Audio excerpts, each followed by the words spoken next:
Topdon 1 Plus, how quick is it at scanning a 24 plate Volkswagen Golf? Should we have a look? We'll go all the way down to Volkswagen. I've seen it. I don't know if that's FAW. We'll find it. First time using it, guys, so bear with. Ah, there we go. We'll use that one. We'll go into it. This is obviously, but like I say, first time using it, so we'll go automatic scan. Tap read to acquire VIN.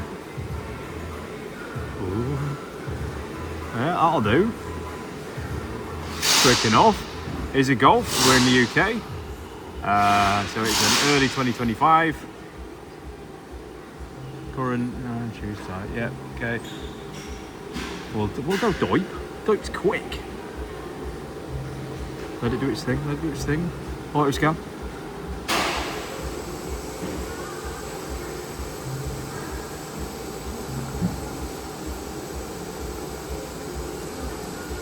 I'm loving this. Beautiful, beautiful bit of kit.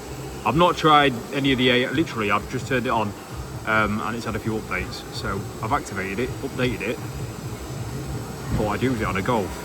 Modern car, we'll see how it gets on. Obviously SFD is a thing on these Golfs. So what you see I'm doing is live.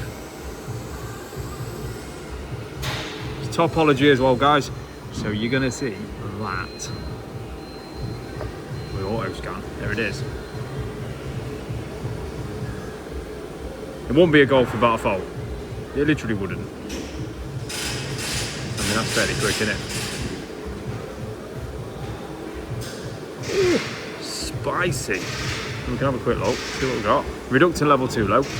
Yeah, I told them that. What we got? Rear camera no view, sound, and what's in 6C? Wow. There we go. Now, I don't know exactly what I can do on this just yet. So, that won't clear. And if it did clear, it'll come back. I'm liking it. So far, I'm liking it. Should we see what else we can do? We'll do it in another video. There's a quick scan on the Topdon 1 Plus.